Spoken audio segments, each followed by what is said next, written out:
When I was a kid, I thought my dad was a hero. He worked for the FBI. He wore a sharp suit every morning, carried a badge, and even had a gun. Other kids bragged about their dads fixing cars or working in offices. But mine was chasing bad guys, solving crimes, and keeping our country safe. At least, that's what I believed. My name's Aaron, and I'm 17 now.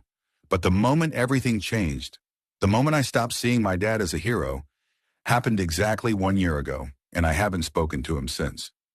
It started small. Little cracks in the perfect image I had of him. Late-night phone calls, secret meetings, locked briefcases he told me never to touch. But I didn't think anything of it. He was FBI. That's what they did. Secret stuff, top-level missions, classified cases. But one night I woke up to a loud thump downstairs. It was 2 a.m. I crept out of my room and tiptoed to the top of the stairs. The living room lights were on, and I saw my dad, his shirt soaked in sweat, dragging a black duffel bag inside. He didn't see me.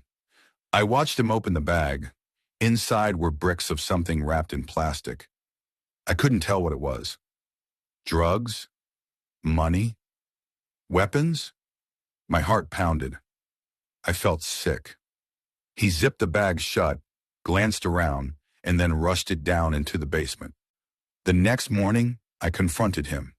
"Dad, what was in that bag?" His eyes froze. For a second, I thought he might laugh it off. But he didn't. Instead, he said in a cold voice, "You were dreaming." "I wasn't." "I said you were dreaming, Aaron. Drop it." That's when I knew something was wrong. Deeply wrong. Over the next few weeks, I started noticing more strange things. A man in a black SUV parked across the street for hours at a time. My dad whispering into burner phones.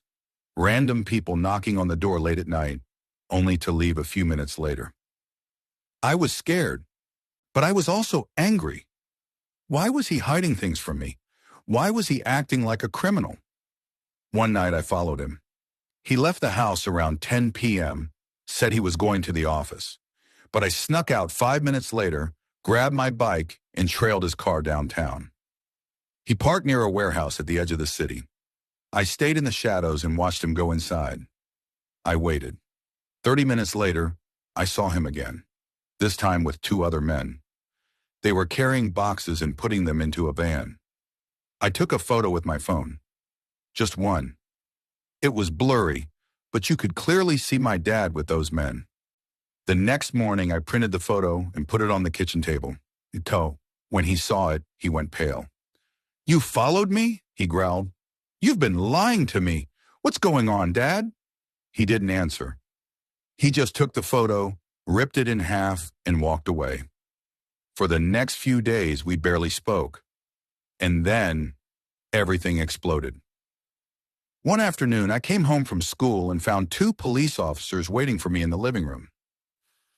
My dad was standing behind them, arms crossed, face like stone. "Aaron," one officer said, "we need to talk to you about a burglary last night at the old Portside warehouse." "What?" I don't even know what that is." "We received an anonymous tip that you were there. We found a photo of 3 suspects. One of them resembles you." I looked at my dad. He didn't say a word. He framed me. He really framed me. They searched my room and somehow found a burner phone. I swear to you, I had never seen that phone before in my life, but it was filled with text messages, maps, photos of security layouts, all of it pointing to me as the one who planned the burglary. It was his phone. He planted it.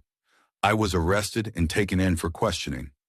I kept waiting for my dad to show up, to explain it was a mistake, to say something, anything, but he never did. I spent the night in juvenile holding. I cried until I couldn't breathe. The next day, they released me into custody of my mom, who had divorced my dad years ago. She was furious, screaming at the officers, threatening to sue. But none of it mattered. The damage was done. At school, rumors spread like wildfire. People called me a thief, a criminal. Teachers treated me differently. Friends stopped talking to me. And my dad? He went on with life like nothing happened. I stayed with my mom, trying to piece my life back together, but I couldn't let it go. I needed to know why he did it, why he'd destroy his own son's life. So I went digging. I still had the original blurry photo from that night near the warehouse. It was saved in my cloud backup. I zoomed in and enhanced it as much as I could. Then I researched the two other men in the photo. It took me weeks, but I found them. Both were connected to criminal organizations. Drug trafficking, arms dealing, you name it. And guess what? One of them used to work in law enforcement. My dad wasn't just working for the FBI. He was working with the criminals. He had built a secret operation, using his badge as a shield, trafficking illegal goods while pretending to be the one stopping it. And I had gotten too close. That's why he framed me. That's why he needed me out of the way. But I wasn't going to stay quiet. Not anymore. I sat in that holding cell for what felt like forever. The concrete walls seemed to close in on me, each second ticking louder than the last. My mind spiraled not just about the false accusation, but the gut-wrenching betrayal by my own father. The man I'd looked up to, respected, feared a little too. When they finally let me out on bail, Mom was waiting. Her face was pale and tear-stained, her hands trembling. "Why would your father do this?" she whispered as we sat in the car.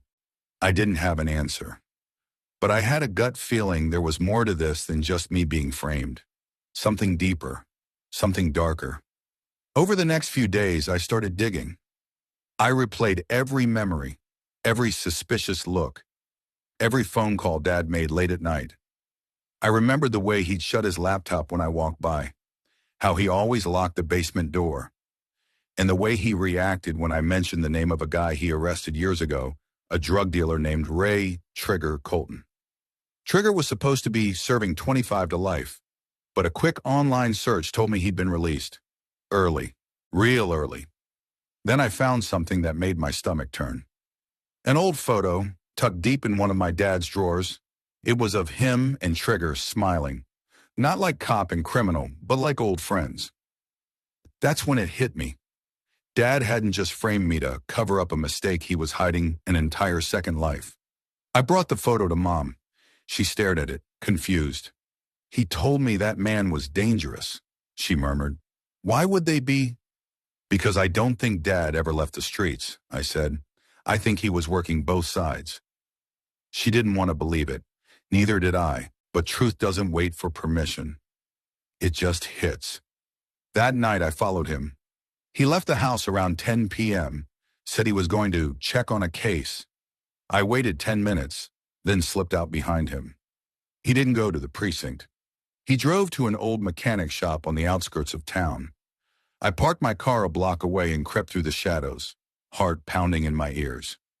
Through a crack in the boarded-up window, I saw him. He wasn't alone. Trigger was there, alive and well. So were two other men I didn't recognize. They were arguing about something, then exchanging what looked like money and god guns. Dad was laughing. I took a photo through the crack, my hands shaking. This was it. Proof. But then a floorboard creaked under me. I froze. Inside, heads turned. My father stepped toward the door. I ran. I didn't stop until I reached the edge of a park. I ducked behind a tree, breathing hard. My phone buzzed. It was a text from an unknown number. "You don't know what you're doing. Stop before you make it worse." I stared at the screen. He knew. I went home that night, but I couldn't sleep. I knew he'd confront me. I just didn't know when. The next morning, he was waiting at the kitchen table. Calm, too calm. "We need to talk," he said. I sat across from him, my throat dry.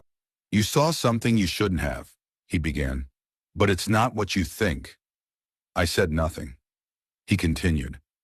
"I've been working undercover. That's what this is. I had to frame you to protect you. If they thought you were a threat, they'd come after you for real." It was a lie. A beautiful, twisted lie. "You're not undercover," I said quietly. "You're in with them. Trigger, the weapons. I saw it all." His eyes narrowed. "You don't understand. It's complicated. No, it's criminal. That was the moment I saw him for who he really was. Not a hero, not a protector, just a man who got in too deep and used me to dig himself out. I left that day, took the photos, the documents, everything I had. I knew I couldn't go to the local police. Half of them probably worked under him or owed him favors. I needed someone outside, someone who couldn't be bought. I drove 3 hours to a federal agency office in the city, walked in, shaking, and told them everything. They didn't believe me at first. Who would? But then I showed the photos, the messages, the connections. I gave them names, dates, patterns. It was enough. The investigation took weeks. They placed Dad under surveillance, quietly gathered evidence, followed the money trail. And then, boom. One morning, dozens of officers raided that mechanic shop. Trigger was arrested. So were the other men. And my father? He tried to run. They caught him at the edge of the state border, a duffel bag full of cash and a burner phone in his trunk. It was over. But the damage was already done. The charges against me were dropped, but my name had already been dragged through the mud. I lost friends, missed school. Job offers vanished. And worse, I lost a father. The man in those pictures, laughing with criminals, that wasn't the man who taught me to ride a bike or who tucked me in at night. That man was gone long before I ever knew. I still get asked why I turned him in. People say, he was your dad. Blood's thicker than water. But they don't get it. Blood doesn't mean loyalty when it's poisoned, and silence isn't love when it protects evil. I did what I had to do, not just for me, but for every other kid who looks up to their parent, only to find out they were living a lie. Today, I'm rebuilding. I moved to a new city, started college again, changed my last name. I still flinch when I hear sirens. I still check over my shoulder. But I'm free. And sometimes freedom costs everything, even your own family. And then